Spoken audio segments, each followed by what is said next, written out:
Good morning, dear friends, and welcome on this sunny Sunday morning to the Unitarian Universalist Fellowship of Stony Brook. My name is June Cerveni, and I am grateful to be your worship associate this morning, co-leading the service with our minister, the Reverend Margie Allen. Deb Little is our Director of Religious Education, and our religious education program for youth and children is in session on the second and fourth Sundays of each month. I'd like to offer a special welcome to anyone who is new to our fellowship, and I hope that you find among us inspiration for living and nourishment for your spirit.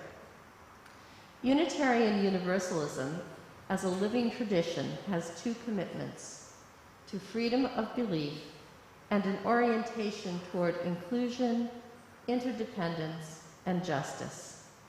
You can find additional information about the principles we strive to live by on our UUFSB.org webpage. We hope that those who are attending here today in person will stay for our tailgate social hour time following the service, a time to meet and greet each other in the fellowship parking lot. While there isn't any way to do this on YouTube, those who have watched live stream are invited to click on the link on our UUFSB.org webpage or this week's news feed for small group chats. Parking lot or Zoom room, you will find plenty of friendly people to enjoy a time of fellowship with. In the interest of keeping us all here safe at the UUFSB building, please keep your masks on while inside, unless speaking from the pulpit, and hum rather than sing along with the hymns. The only people singing will be the musicians. Also, now is the time to silence your cell phones. For those viewing the live stream, you'll find the link to our order of service in this week's news feed, on our website, and also in the YouTube chat. I now call us into a time of sacred time with the sounding of the morning bell.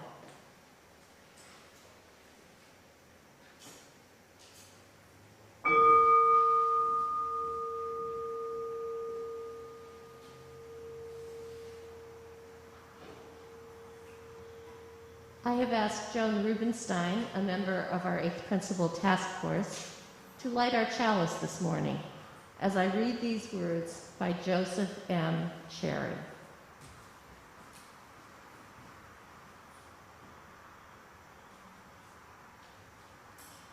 As we light this chalice, we are filled with the hope of transforming the world and changing ourselves. May we be bold enough to move into our discomfort, brave enough to be clumsy there, and loving enough to forgive ourselves and others.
Thank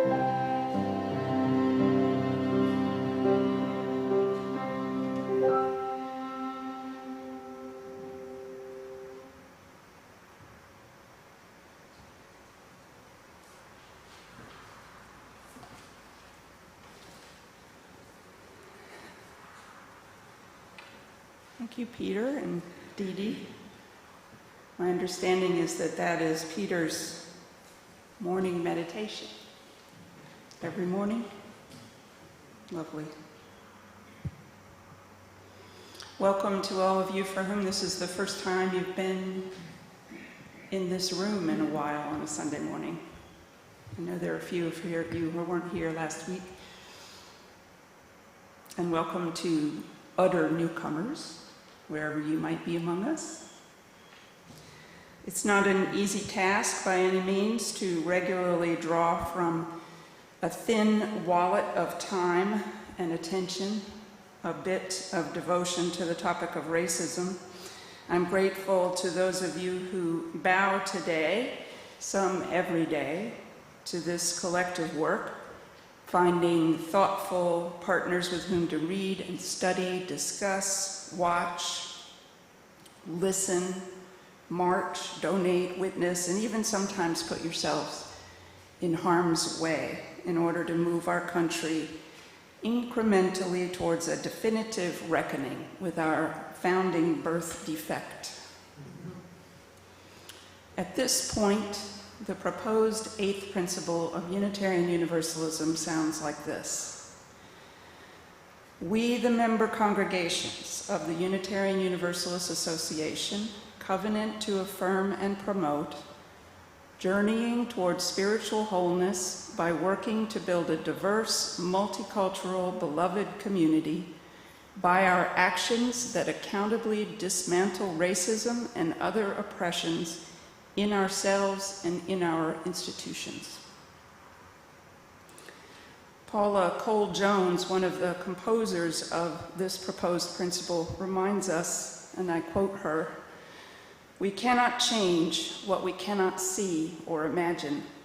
We cannot bring into existence what we cannot share collectively. Building the beloved community is a journey of collectively learning to see and overcome the limitations and barriers of historical inequalities and exclusion." As we join in worship this morning, I invite you to tune your ears, your spiritual ears, to the call of our faith to this work of seeing, imagining, sharing, building, learning, and overcoming.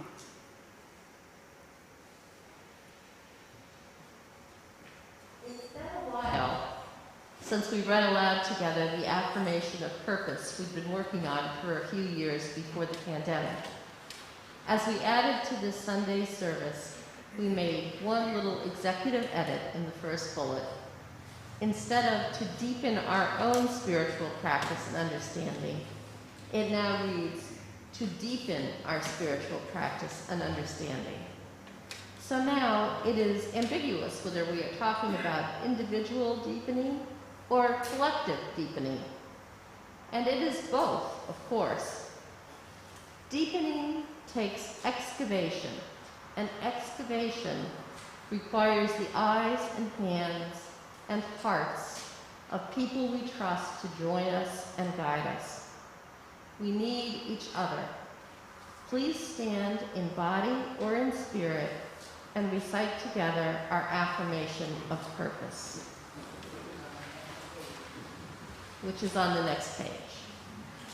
We join together here in purposeful companions to support and challenge one another in our efforts to deepen our spiritual practice and understanding, to celebrate human difference in our outreach and welcome, to listen, speak, and act with humility and compassion, to respond boldly to injustice among us and beyond us, and to tend and protect this parcel of earth and all the life it nourishes.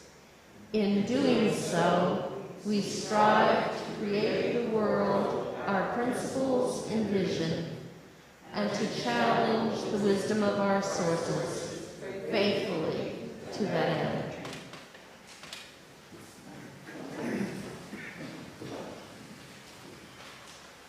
Our opening hymn, number 151, I Wish I Knew How, was composed by jazz great Billy Taylor and Dick Dallas and released on the 1964 album Right Here, Right Now.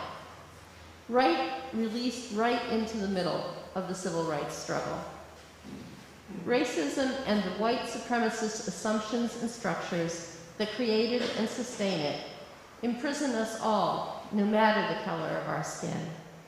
Everyone suffers, but in different ways and to different degrees.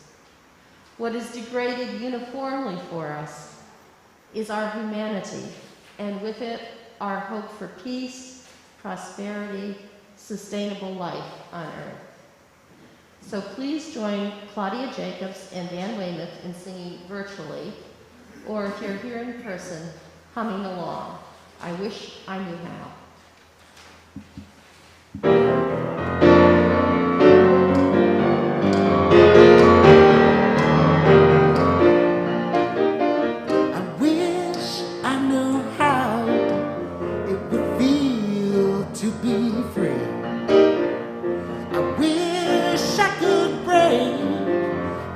Chains holding me. I wish I could say all the things that I could say. Say them loud, say them clear for the whole world to hear. I wish I could share all the love in my heart, the move of bars that still keep us apart. I wish you could know what it means to be me. Then you'd see and agree that every man should be free. I wish I could give all I'm longing to give.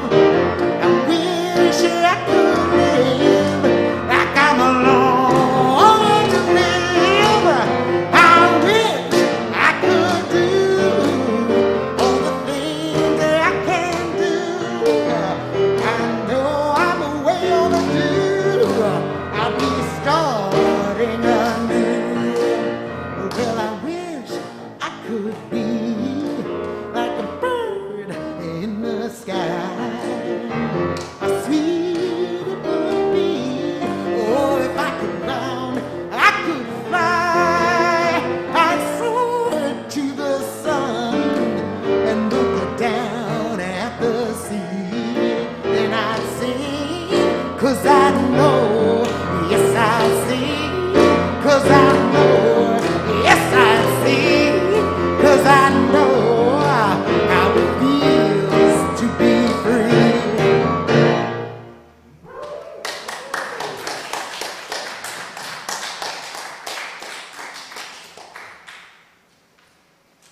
The reading this morning is the work of UU minister Krista Taves.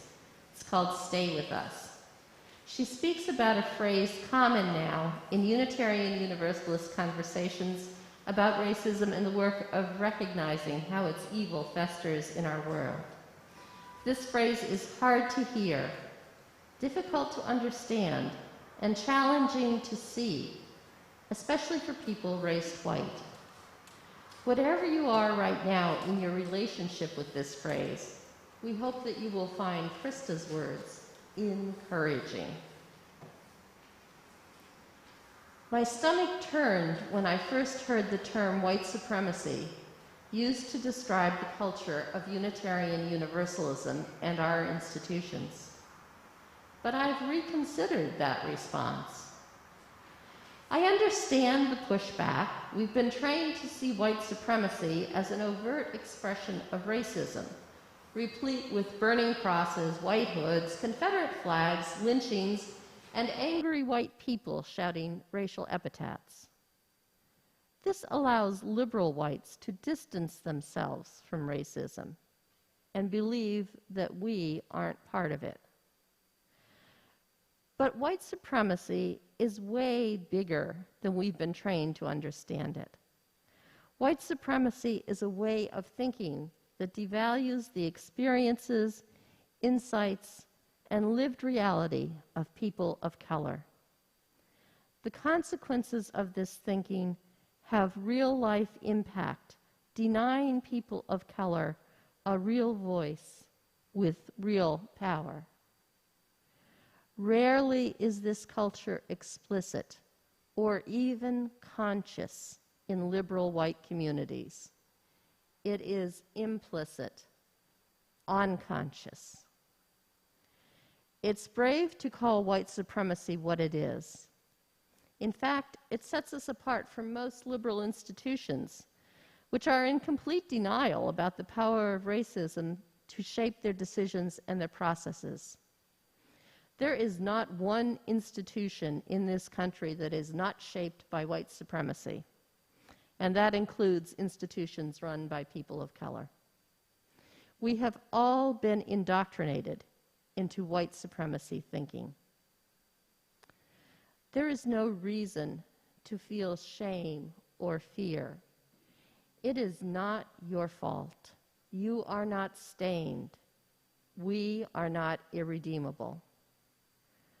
Our universalist heritage says that no one is ever left behind.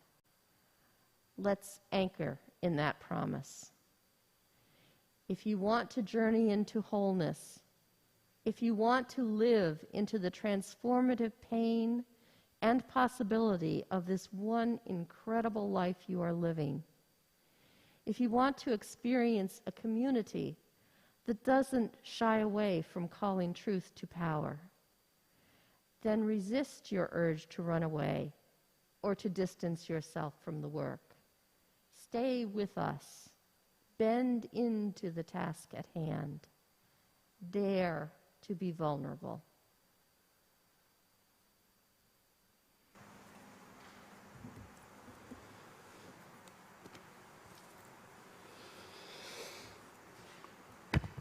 Let us settle now into a time we set aside for reflection, for meditation, personal prayer.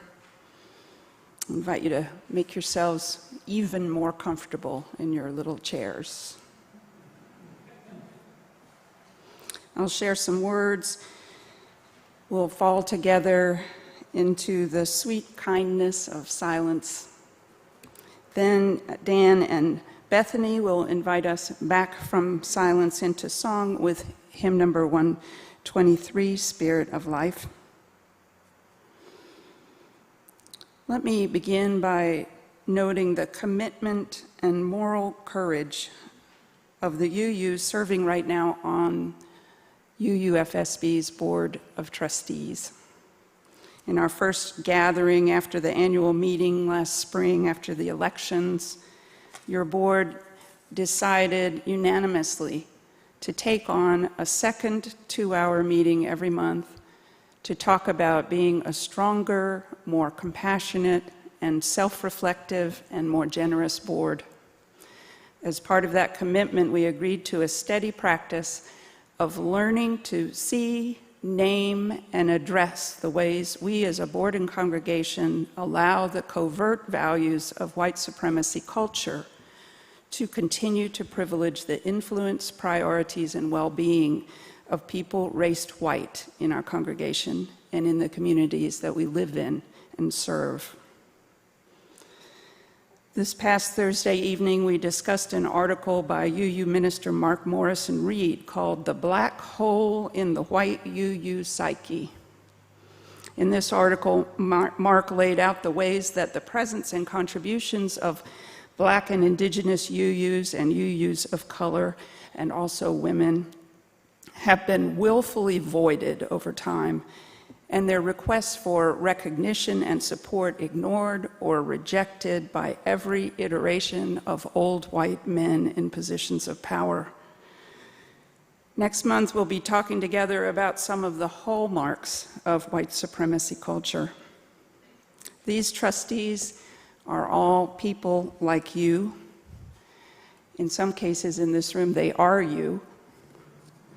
They're busy, they're tired, they're worried about things, and they're not by nature necessarily inclined to extra meetings, especially meetings that require significant preparation and a high degree of personal vulnerability and some anxiety in discussion. I'm super proud of them.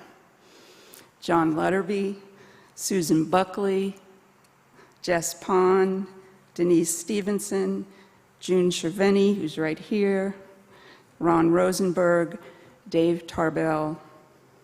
Ready or not, comfortable or not, time crunch or not, they are stepping up to answer the call of our faith at this critical time in the history of our country. And my question for you to take with you into the silence, would you do the same? Will you say yes to that call when it comes to your ear? What might get in the way of saying yes to devoting some time to this work? And what would help you respond with that yes? You can sit with these questions or any other thing that your deep soul wants to say to you this morning during our shared silence that we enter now. I'll see you on the other side singing.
Spirit of life,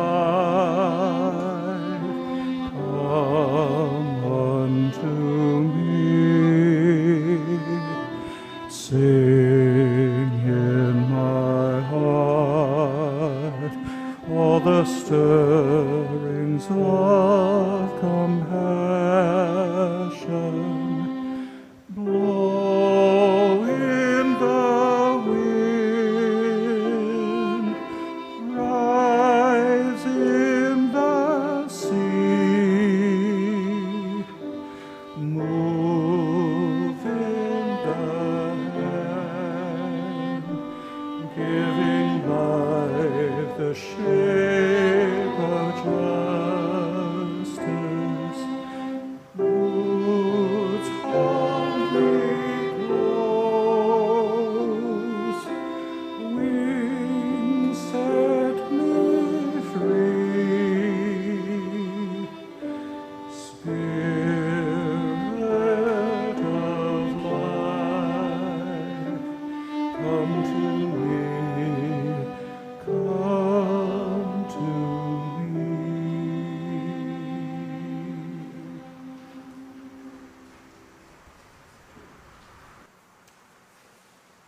It is our spiritual practice to engage in the work of love and justice making by sharing our Sunday collection plate 50-50 with an organization doing that good work. We are now in the midst of Hispanic Heritage Month, which runs from September 15th to October 15th. And in recognition of this, our Share the Plate recipient during the month of October will be Sepa Mujer, located right here in Brookhaven Town. Sepa Mujer is a 501c3 organization that has been working to support immigrant women on Long Island since 1993 by speaking out against injustice, providing access to opportunities and services, and taking a stand against domestic violence and other abuses. At Sepa Mujer, the aim is to highlight the value of Latina immigrant women and to develop and celebrate their role. Through their programs, they address the reality of the discrimination and fear which immigrant women on Long Island so often face, and they work to help them overcome these challenges. As we pass our collection plate to take your donations here in the sanctuary, information on how to donate is being shown online, and there is a link in the chat which will take you to the donate button on our webpage. Please give as generously as you are able.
At a rehearsal on Friday, that was the first time I'd ever heard Dee Dee play the viola.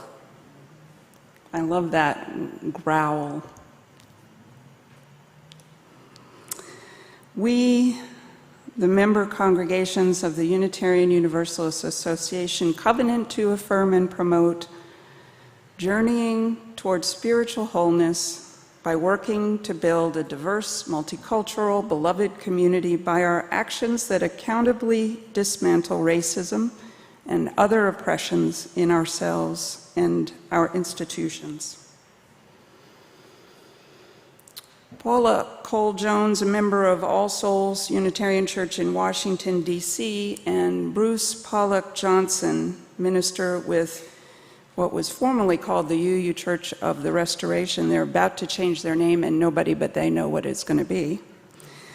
They made a draft of these words that I just read in 2013, and then they gathered a group of activists to help make it better. Bruce's congregation was the first to adopt it, and they urged the Unitarian Universalist Association, our association of congregations, to do the same. So here we are, 117 of our 1,000 congregations have so far adopted the eighth principle in advance of our association's process, which may result in something like this proposal being officially incorporated into Article 2 of the UUA bylaws, which is where our purposes and principles officially reside. Members here, this fellowship, will vote on whether to adopt the proposed addition to our principles this spring and add ourselves to that number of congregations that have already done it. Paula is a remarkable woman. I didn't know really the extent to which she birthed and has been carrying this process on her back for 20 or 30 years now. She has been dogged in this work. She's refused to give up in the face of all manner of barriers and emptiness. She has been moving toward a personal vision of a point at which a critical mass of Unitarian Universalists who are able to clearly discern the mechanisms of white supremacy at work and able to lead us in purging our communities of those mechanisms so that our path towards true equality, inclusion, and mutual accountability, our path to beloved community, becomes clear.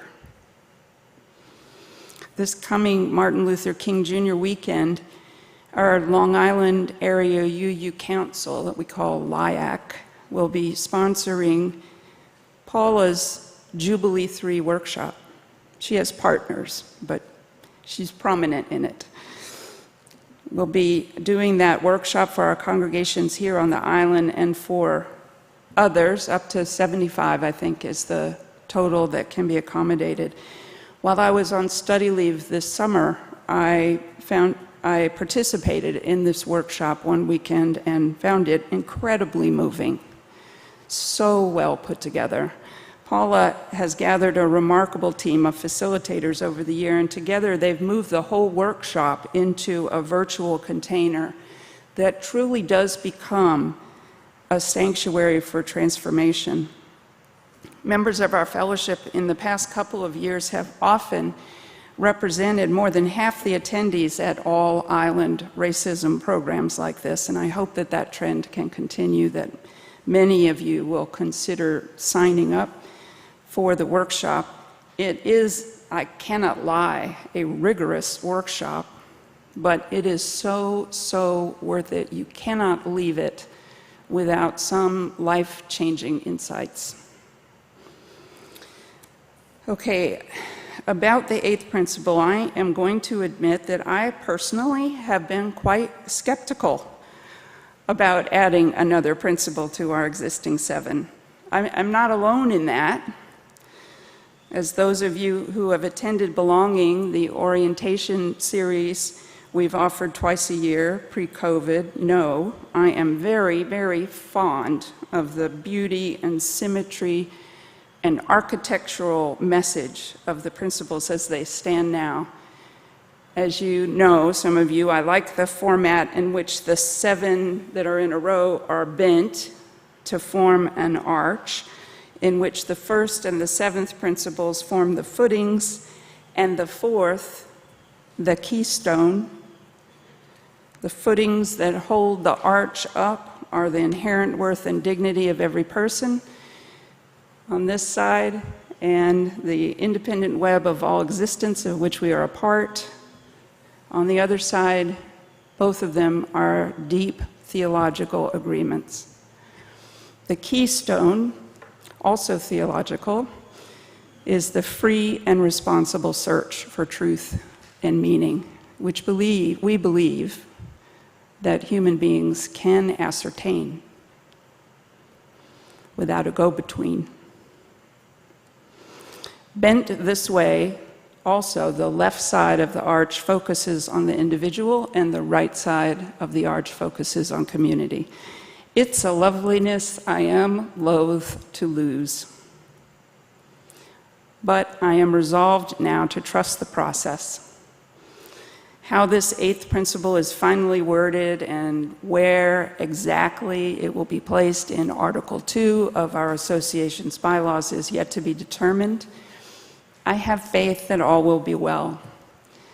The call I have heard as a person raised white at this point in the transformation of our faith and institutions is a call to listen to leaders of color, to follow their lead, to prepare myself to be of use, and to attend to their requests of me. So, despite my love of the shape and message of 7, I am ready to look for new symmetries and new insights in the arrangement of 8, if that is where the proposed statement ends up. It may not. I do want to be of service, and I do think we're moving in the right direction as a congregation here and as an association of congregations. And I do believe that now is the time. Certainly, now is the time. Now is the time to break out of a way of being America that is currently and always has been negotiating a terrible death spiral. Right now, we have an unusually clear view of the wound we sustained at our birth. Our governance and politics has collapsed into the mess of it. Our democracy is being overtly undermined in order to silence voices that see it. The power of money trumps all forms of check and balance. The proportion of us who are poor and disenfranchised and excluded is growing. We're testing the capacity of our planet, for God's sake, to maintain a habitable environment. Yet somehow in the fray, Black and Indigenous people and people of color are speaking their truth loudly and clearly everywhere. And a growing portion of Americans are finally hearing those truths and beginning to dig for more. And we have seen the power that numbers and unity and a common purpose can raise and wield. I believe we can do this hard thing, as Carrie Newcomer's song says. And now is the time. And what we need is moral courage. This is one in the series on courage, and moral courage fits very nicely in here. Moral courage is the kind of courage a human being must muster in order to maintain personal integrity in the face of evil. Moral courage is the kind of courage a human being must muster in order to accept truths that bring inconvenient personal consequences in the name of justice. Moral courage is the kind of courage a human being must muster in order to sacrifice personal gain and comfort in consideration of the common good. Moral courage is the courage people raised white must muster in order to reject the overt and covert demands of white supremacy culture to which we remain blind, dumb, and docile despite clear evidence of our dominance in positions of power and our disproportionate share of the goods of life. Moral courage is the kind of courage a human being must muster in order to devote time and energy to the work of dismantling the structures and agreements that uphold white supremacy and racism, along with the beliefs and attitudes and assumptions from which those structures and agreements rise. Moral courage is the kind of courage a human being must muster in order to accept the rigors of accountability in relationships with other beings and with the earth. Accountability. The fact is, all human beings suffer. Who doesn't know that? Suffering is actually the tie that binds us more than any good on the interdependent web of all being. Why? Because our shared experience of suffering makes compassion possible. We all know what it feels like. All human beings suffer from the effects of white supremacy. And compassion is the key that turns the lock, opens the door to real welcome, to truth, to connection and relationship, to the riches, the true wealth that we bring to one another merely in the gift of ourselves. And of all the words that comprise the proposed eighth principle, the word that has proved the most controversial among white UUs is the word accountability. One UU minister who is particularly appalled by the proposed principle spoke of it in this way. And I won't name him to protect his, I don't know. Anyway, this principle really, and I quote, a policy or mission statement calls for active participation in an ongoing conflict between, among, and within persons. Our principles deny any real or lasting basis for such a conflict. Endless war with an enemy without and an enemy within. Soldiers in a war need discipline.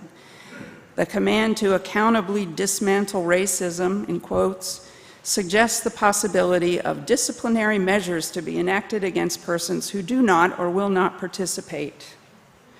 The idea of being accountable for the sincerity or the effectiveness of actions, thoughts, or feelings as ordered participants in an ongoing conflict is unprecedented in Unitarian Universalism.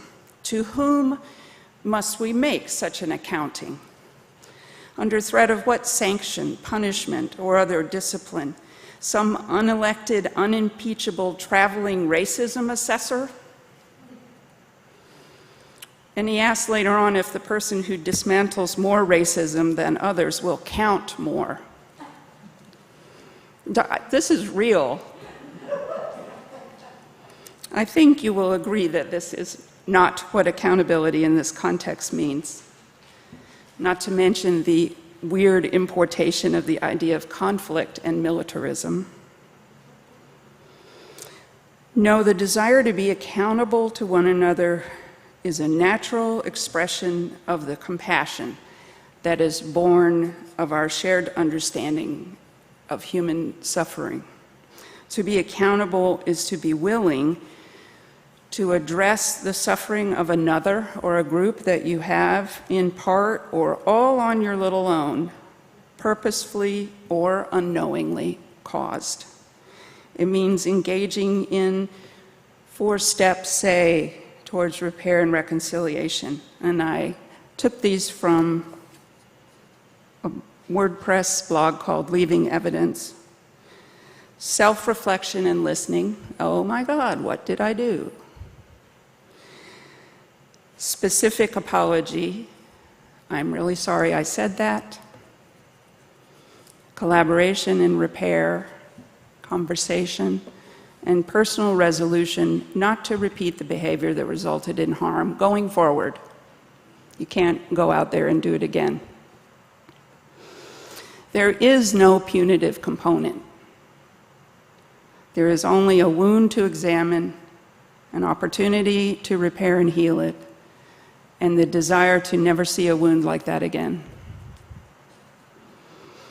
And perhaps you hear in that thought my conclusion. Racism and the white supremacy thinking that created race is a wound from which our country, ourselves, and our relationships with one another suffer continuously. That wound is uniquely visible, as I've said, to all Americans right now. Our compassion for one another ought, by all rights, to compel us to finally and collectively begin the process of acknowledging its existence and its end game, to examine the wound together, to take definitive steps to repair and heal it, and to resolve together as a nation to keep such a wound from forming in the future. So my prayer for us is, may we each and all muster the moral courage we need for the work ahead that the eighth principle calls us to. We're going to need that moral courage for this work and to hold on to the vision of beloved community for as long as it takes us to plod alongside Paula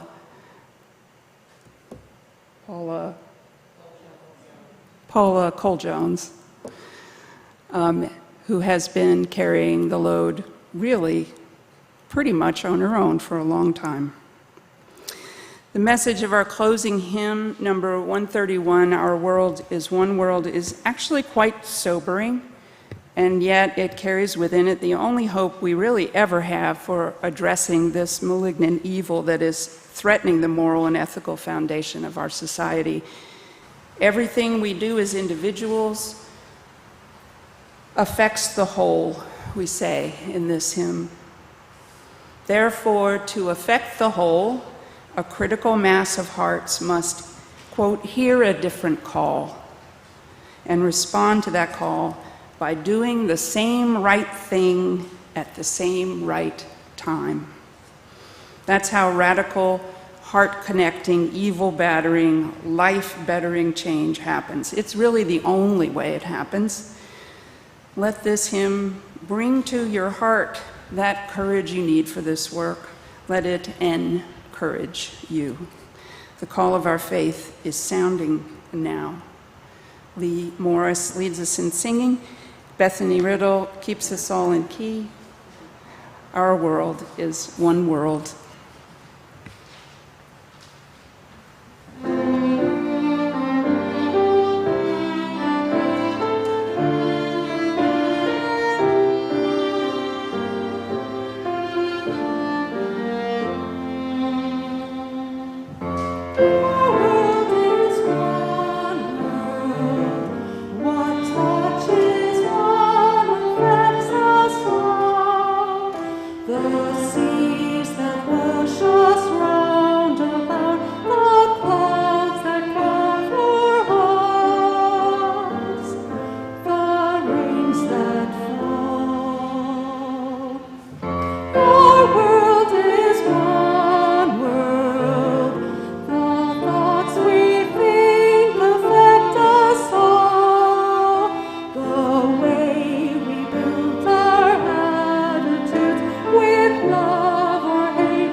Our closing words are those of the Reverend Rebecca Parker, former president of our seminary in Berkeley, California, the Star King School for the Ministry. June's going to share the reading with me. This is my country. Love calls me beyond denial and dissociation. It's not enough to think of racism as a problem of human relations, to be cured by me and others like me, treating everyone fairly, with respect and without prejudice. Racism is more. It is a problem of segregated knowledge, mystification of facts, anesthetization of feeling, exploitation of people, and violence against the community of our humanity. My commitment to racial justice is both on behalf of the other, my neighbor whose well-being I desire, and for myself, to whom the gift of life has been given, but not yet fully claimed. I struggle neither as a benevolent act of social concern, nor as a repentant act of shame and guilt, but as an act of desire for life, of passion for life, of insistence on life, fueled by both love for life and anger in face of the violence that divides human flesh. The habit of living somewhere else rather than here in a constructed reality that minimizes my country's history of both violence and beauty and ignores the present facts keeps me from effectively engaging in the actual world. I have the sensation of being a disembodied spectator as structures of racism are recreated before my eyes. But involvement in the steps of conversion, theological reflection, remedial education, soul work, and engaged action moves me from enclosure to openness. I step out of the insular shell and come into immediate contact with the full texture of our present reality. I feel the rain on my face and breathe the fresh air. I wade in the waters that spirit has troubled and stirred.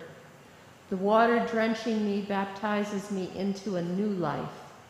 I become a citizen not of somewhere else, but of here.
My friends,